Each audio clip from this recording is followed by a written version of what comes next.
Sorry, I forgot to Now, every morning, I wake up and I think about 3 questions. What is the meaning of life? What defines my existence? And what should I say for my chapel talk? Now, as my favorite of the 3 questions, despite being one of the most existential and unsolved mysteries of human beings in the millenniums, it's still kind of mysterious that people don't know what to talk on their chapel talks. Like great people like Socrates, Plato, Confucius, you name it, the Buddha, they didn't know what to say for their chapel talks. Well, yeah, part of the reason is because they didn't have chapels back then, but that's their problem. Now, if this is you, either sitting back there and wondering what you should give for your chapel talk, or maybe whether you're just one evening behind on the 2-week deadline that Deanline set so cruelly for you to submit your script, you are in luck, because I am here to help. Welcome to Henry's ultimate guide on how to start your chapel talk. How do I start my chapel talk? Well, let's start from one of the most more regular and arguably lame examples. Gratitude. Well, gratitude isn't lame, but like, at some point people get too repetitive. Let's see an example. I want to thank Mr. Hamilton for that wonderful introduction. And I want to thank my co-readers for reading those quotes. Well, yeah, sure, good and solid. You should definitely express your gratitude.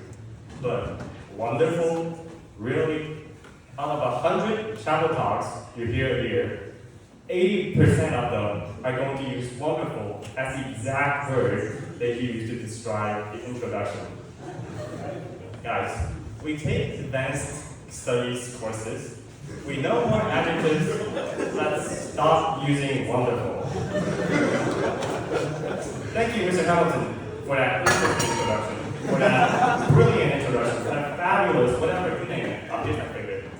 Thank you, Mr. Hamilton, for that Hamiltonian introduction.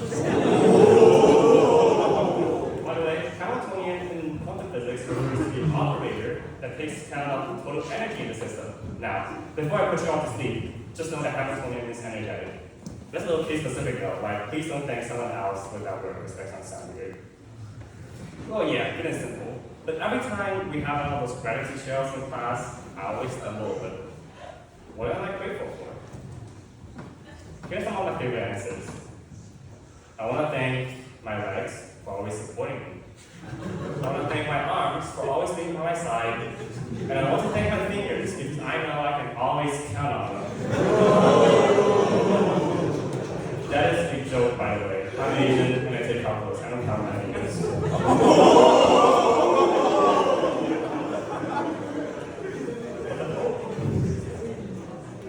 Nevertheless, the whole point of gratitude is always to make the people whom you love and whom love you know you are there for them. I want to thank my parents because they led and paved the way for me to get all the way here. I want to thank my sister because, well, she's always here and she can always brighten my day. I want to thank every one of you for allowing me to be at my place. And let's explore some other potential starting points for a chapel talk. How do I start my chapel talk? Well, why don't we bring up the theme first and foremost? This is a talk on friendship, on growth, on maturity, you name it. Of course, it depends on your context. This is a talk on how I grew from this strictly academic person to recognizing that there are more aspects of the world, to reaching out to comfort zones, to start a new beginning, even though you haven't finished the last one. What else can we start with? Why don't we start with some surprising actions, like tearing open your script. This is not my script, by the way, it's just an empty. Alright, what about surprising claim? I was beaten up 3 times a day by my dad for not getting a perfect score in my math test. That's fake though, that's fake. Let's think of something more truthful and authentic. How about this? I'll tell you a secret. I've never told anyone before about it. I was born on a very special day. I was born on the day of my birthday. Isn't that unbelievable? That means that every single anniversary of my birth from now on also happened to be my birthday. Wow! Henry, how is that even possible? You you may ask, statistically, that is 1 over 365 to the 18th power, 918. Oh, you know what? Actually, no, there's like a few 366 day years. Anyway, that's definitely truthful. But let's get something more interesting. I do not touch grass. That may not be exactly truthful. I used to not touch grass until my junior year, I had a new pet. I named it Uranium, for I hoped it to bring warmth and my high energy to the world, just like uranium does. And what I like most about uranium is that it is so quiet and reserved and never makes troubles, because uranium is a grass. Now, having grass as a pet, I'm able to touch it every day. I still remember the time I brought to robotics where everyone just flew away from my grass because they were so afraid. But regardless, with my pet, I'm now able to touch more grass. Good for me. Maybe you can start with something like this and expand on into your journey touching more grass. I don't know. For some other surprising statements, I really like this one. Let's see. Robotics is equal to functional fitness. By definition, well, I can't define it, but functional fitness is an activity in which you work on your muscles, in which you get trained, in which you move weights around. Wow, everything checks out for robotics. You see, you get to build a pretty large robot, and most of the time you might have to carry it. Well, it depends on the person, but yeah, I carry the robot around most of the time. So I got crazy biceps. Actually, no, they're not that crazy. I got more work on my biceps in robotics than in functional fitness. Yay, good for me. Functional fitness, oh, okay, here's the new beginning. Functional fitness is an activity in which you work on your muscles, obviously, but you see, there's all those many muscles on you. Which one are the best? Upon your face. Did you know that the face is one of the most complicated parts of the human biology? Like in ancient times, people were able to communicate and form groups and societies and have intelligence and become so much more advanced because they were able to convey emotions through their facial muscles. Have you ever actually investigated how to be more communicative just by manipulating all those muscles you have on your face? Like, yeah, you walk up to the gym and you see all those cringed together faces because they're doing so much force. But in your daily lives, I actually used to stare into the mirror and practice how to smile. Like, yeah, humans' emotions and muscles are spontaneous. You smile when you're happy. But what if you're not? Like, what if you just randomly see someone on the streets and about to greet each other, and suddenly you realize, shoot, I should smile. Maybe that's not you, but that definitely happened to me. So there was a kind of period of time I stared into the mirror and practiced my smile. Isn't that unbelievable? Like, if you think about it, there's, the most important muscles that take up your brows, there's a bunch around your eyes that take up the shape of your eyes, and then there's so many with your mouth, how you purse your lips to the right directions to make it exactly upward so that you can perfectly convey your friendliness and willingness to talk. Wow, that's unbelievable. But by psychology, actually, the more you smile, the more happier you are. How actual expressions and psychology can interact with each other. That sounds like a good idea. What if we start with some theories in science? Did you know that by psychology, this is a little bit more statistics, but on average, whatever I say, I will lose 1/3 of your attention right now.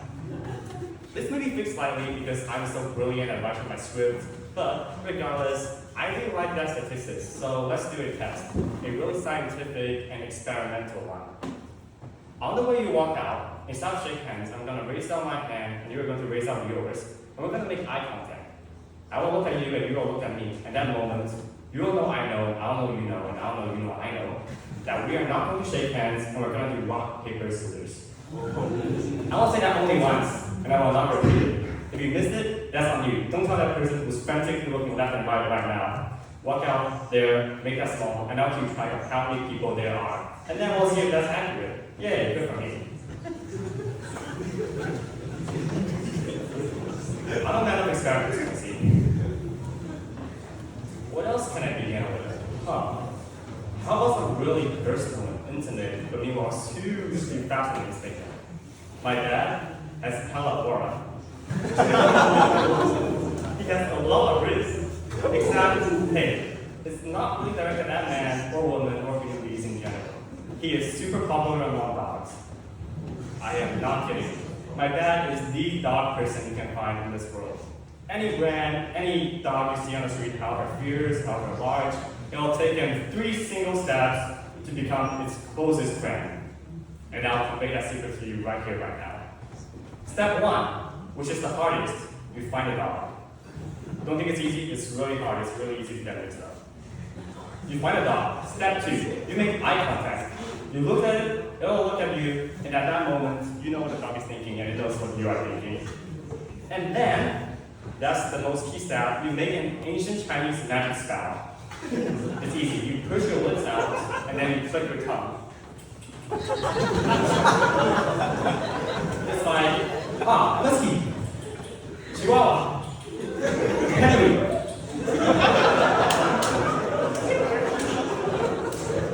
It actually happens. And it's fun, like every time we have a superpower show, I always say my dream is to be able to communicate with dogs because that's just perfect. But anyway, at some point you'll realize that human communication is just like dealing with dogs, except it's slightly more complicated. You see someone on the street, you make eye contact, at that moment you know what they're thinking and they know what you are thinking. And then you go, hello, how are you? And then you pass by each other without talking responses. How are you? Well, this is a new beginning, obviously. How are you is one of the most challenging questions I find on Earth. Harder than, well, relativity or quantum physics, you name it. You see, how are you supposed to answer how are you? You need a really good adjective, which cannot be wonderful because there's no end. You need a super good adjective that describes your current status, which is so complicated and indistinguishable in words. I spent so long thinking about how I come up with a good response. Like, you know the standard, I'm fine, thanking of you. But like, I usually end up just saying good and walking away because the other person usually just walks off anyway. Alright, what are some other beginnings we got? You know, at this point I'm trying to look for a more conclusionary beginning, if that even exists. If I'm thinking about this, you see, this brings me all the way back to my freshman year class, where we were talking about hooks. How do you begin a 3-paragraph CGW, 5-paragraph essay? You begin with the hook, something that draws people in, something that covers, like smartly covers the content of your writing, but meanwhile let your wit and like humor get through so that the other person is exactly good, like you're fishing. Back on my computer, I had a terrible time coming up with hooks. Like I had my entire essay written out and come back to the top and I stare at this empty line I left out deliberately to have my hook. What can I put there? What can I begin? Like I have all the content, but how do I start all of them? You see, as I have hopefully proven, there are always so many options to start a new journey, to start a new talk, to start a new CGW paragraph, and there's no need to concern and puzzle over what you have to do with it last. So here it is. The moment you walked out here, the very next decision you made is the beginning. The one after that is also a beginning. Don't ponder about what's going to happen with what you did in the past second, because the next second is a new beginning and hopefully to a new chapter of your life. Thank you.